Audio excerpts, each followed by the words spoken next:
Guys అందరికి కూడా good morning. ఇవాళ వీడియోలో ఏంటంటే ఏపీ ఫారెస్ట్ బీట్ ఆఫీసర్ సంబంధించి జనరల్ సైన్స్లో 6th టాపిక్ అనేటువంటి కార్బన్ కాంపౌండ్స్లో ఏంటంటే క్వశ్చన్ అండ్ ఆన్సర్స్ అనేది అయితే చూద్దాము. సో వీటిలో ఏంటంటే పార్ట్ 1 వీడియోలో ఆల్రెడీ కొన్ని క్వశ్చన్స్ అండ్ ఆన్సర్స్ అయితే చూడడం జరిగింది. సో ఈ వీడియోలో అంటే ఏంటంటే రిమైనింగ్ క్వశ్చన్స్ అయితే చూద్దాము. సో వీడియోను ఎవరైనా కానీ కొత్తగా చూస్తున్నట్లయితే please like, share and subscribe చేసుకోవడం అయితే మర్చిపోద్దండి గైస్. సో ఫస్ట్ క్వశ్చన్ వచ్చేసరికి ప్లాస్టిక్స్ మరియు డిటర్జెంట్ల వాడకం అడవుల పర్యావరణాన్ని ప్రభావితం చేస్తుందని అయితే అడుగుతున్నారు. సో ఆప్షన్ ఏ వచ్చేసరికి మట్టిలో పోషకాలు పెరుగుతాయి, ఆప్షన్ బి వచ్చేసరికి వృక్షాల పెరుగుదల వేగవంతం అవుతుంది, ఆప్షన్ సి వచ్చేసరికి మట్టి నాణ్యత అనేది అయితే తగ్గుతుంది అండ్ ఆప్షన్ డి వచ్చేసరికి జీవ వైవిధ్యం అనేది అయితే పెరుగుతుందని అయితే చెప్తున్నారు. సో మన ఆన్సర్ వచ్చేసరికి మట్టి నాణ్యత అనేది అయితే తగ్గుతుందండి. అండ్ నెక్స్ట్ వచ్చేసరికి బయోడిగ్రేడబుల్ పాలిమర్ల వాడకం వల్ల అడవుల్లో ప్రయోజనం ఏంటనైతే అడుగుతున్నారు. సో ఆప్షన్ ఏ వచ్చేసరికి నీటి కాలుష్యం పెరుగుతుంది, ఆప్షన్ బి వచ్చేసరికి మట్టి కాలుష్యం తగ్గుతుంది, ఆప్షన్ సి వచ్చేసరికి ప్లాస్టిక్ వ్యర్థాలు పెరుగుతాయి అండ్ ఆప్షన్ డి వచ్చేసరికి వాతావరణ ఉష్ణోగ్రత అనేది అయితే పెరుగుతుంది. సో బయోడిగ్రేడబుల్ పాలిమర్ల వాడకం వల్ల అయితే మనకైతే మట్టి యొక్క కాలుష్యం అనేది అయితే తగ్గుతుందని అయితే మన ఆన్సర్ అయితే అవుతుంది. అండ్ నెక్స్ట్ వచ్చేసరికి ఎసిటిక్ యాసిడ్ వంటి సమ్మేళనాలు అడవుల పరిశోధనలలో ఉపయోగించడానికి ముఖ్య కారణం అని అయితే అడుగుతున్నారు.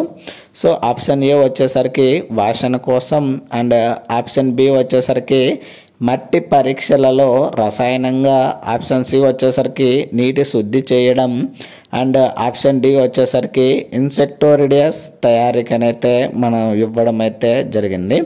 సో మన ఆన్సర్ వచ్చేసరికి మట్టి పరీక్షలలో రసాయనంగానైతే చెప్తున్నారు. అండ్ నెక్స్ట్ వచ్చేసరికి ఫార్మాల్డిహైడ్ను అడవి శాఖ ఏ అవసరాలకు ఉపయోగిస్తుందని అయితే అడుగుతున్నారు. సో ఆప్షన్ ఏ వచ్చేసరికి తాగునీటి శుద్ధీకరణకు అండ్ ఆప్షన్ బి వచ్చేసరికి శవాల సంరక్షణకు, ఆప్షన్ సి వచ్చేసరికి విత్తనాల పెంపకానికి, ఆప్షన్ డి వచ్చేసరికి సబ్బుల తయారీకండి. సో మన ఆన్సర్ వచ్చేసరికి శవాల యొక్క సంరక్షణ కోసము ఫార్మాల్డిహైడ్ని అయితే అటవీ శాఖ అవసరాలకైతే ఉపయోగిస్తుంది.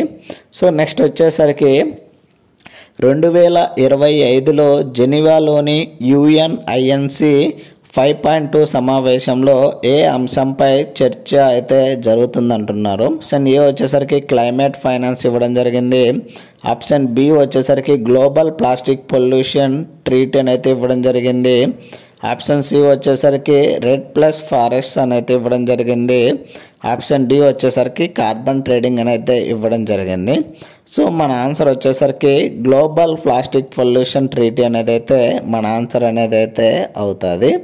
అండ్ నెక్స్ట్ వచ్చేసరికి ఇండియాలో 2025 వరకు ఫ్యామిలీగా ప్లాస్టిక్ ఉత్పత్తి ఎన్ని టన్నులు ఉండబోతుందని అయితే అడుగుతున్నారు. సో మన ఆన్సర్ వచ్చేసరికి అంటే ఆప్షన్స్ వచ్చేసరికి ఆప్షన్ ఏ వచ్చేసరికి 400 మెట్రిక్ టన్స్, ఆప్షన్ బి వచ్చేసరికి 500 metric tons and option C వచ్చేసరికి 600 మెట్రిక్ టన్స్, ఆప్షన్ డి వచ్చేసరికి 300 మెట్రిక్ టన్స్. సో మన ఇండియాలో 2025 వరకు ఫ్యామిలీగా ప్లాస్టిక్ ఉత్పత్తి వచ్చేసరికి 500 మెట్రిక్ టన్స్ అయితే టన్నులు అయితే ఉండబోతుందని అయితే మన ఆన్సర్ అయితే అవుతుంది. అండ్ నెక్స్ట్ వచ్చేసరికి పాలిమెటీరియా సంస్థ అభివృద్ధి చేసిన టెక్నాలజీ ప్రధానంగా ఏ పాలిమర్ వర్గానికి సంబంధించినదైతే అడుగుతున్నారు.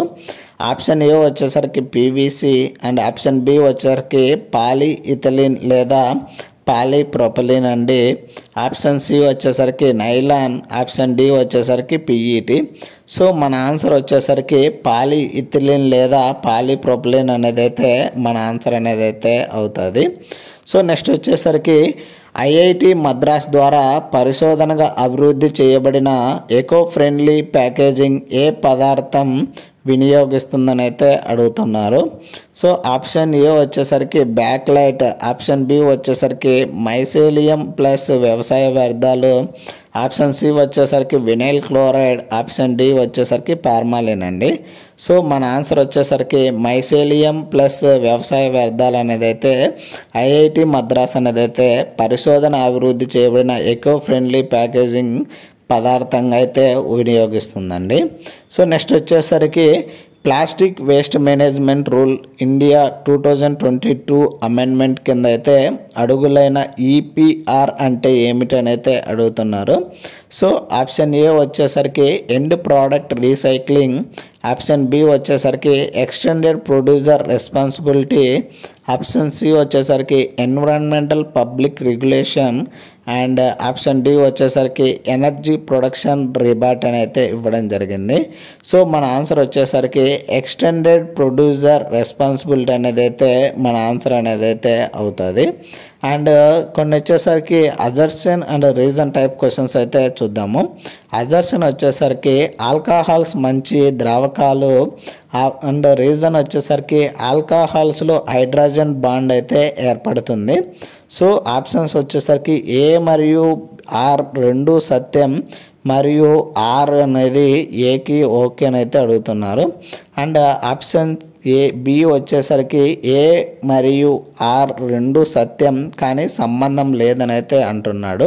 అండ్ ఆప్షన్ సి వచ్చేసరికి ఏ సత్యం ఆర్ తప్పు అండ్ ఆప్షన్ డి వచ్చేసరికి ఏ తప్పు ఆర్ సత్యం అని అయితే ఇస్తున్నారు. సో మన ఆన్సర్ వచ్చేసరికి ఏ మరియు ఆర్ రెండు సత్యం మరియు ఆర్ అనేది ఏకి సంబంధం అని అయితే చెప్పడం అయితే జరుగుతుంది. అండ్ నెక్స్ట్ వచ్చేసరికి అసర్షన్ వచ్చేసరికి ఎసిడిక్ యాసిడ్ నీటిలో పూర్తిగా అయాన్ అవుతుంది. సో రీజన్ వచ్చేసరికి ఇది బలమైన ఆమ్లము.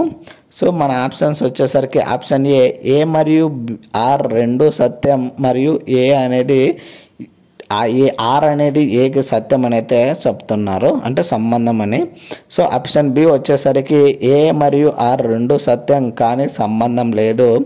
ఆప్షన్ సి వచ్చేసరికి ఏ సత్యం ఆర్ తప్పు, ఆప్షన్ డి వచ్చేసరికి ఏ తప్పు ఆర్ సత్యం అని అయితే ఇవ్వడం జరిగింది. సో మన ఆన్సర్ వచ్చేసరికి ఏ సత్యం ఆర్ తప్పు అనేది మన ఆన్సర్ అనేది అయితే అవుతుంది. అండ్ నెక్స్ట్ వచ్చేసరికి థర్డ్ క్వశ్చన్ అసెషన్ వచ్చేసరికి backlight thermosetting polymer and reason వచ్చేసరికి ఇది వేడి చేసినప్పుడు తిరిగి మరగదని అయితే చెప్తున్నాడు. ఏ మరియు ఆర్ రెండు సత్యం మరియు ఆర్ అండ్ ఏకి సంబంధం ఉందని అయితే చెప్తున్నాడు. ఆప్షన్ బి వచ్చేసరికి ఏ మరియు ఆర్ రెండు సత్యం కానీ సంబంధం లేదు. ఏ సత్యం ఆర్ తప్పు, ఏ తప్పు అండ్ ఆర్ సత్యం అని అయితే ఆప్షన్ డి ఇవ్వడం జరిగింది. సో మన ఆన్సర్ వచ్చేసరికి ఏ మరియు ఆర్ రెండు కూడా కరెక్ట్ అండి. అంటే ఏంటంటే బ్యాక్లైట్ అనేది థర్మోసెట్టింగ్ పాలిమరు అండ్ ఇది వేడి చేసినప్పుడు తిరిగి అయితే మరగదండి. అండ్ ఆర్ అనేది ఏకి రిలేషన్ లాగా అనేది అయితే ఉండదని అయితే చెప్తున్నాడు గైస్. సో ఇది ఇవాల్టి వీడియోలో. సో రిమైనింగ్ టాపిక్స్ అన్నీ కూడా కంప్లీట్ అయితే చేద్దాము as soon as possible. So వీడియోను ఎవరైనా కానీ కొత్తగా చూస్తున్నట్లయితే please like, share and subscribe చేసుకోవడం అయితే మర్చిపోద్దండి guys. Thank you for watching.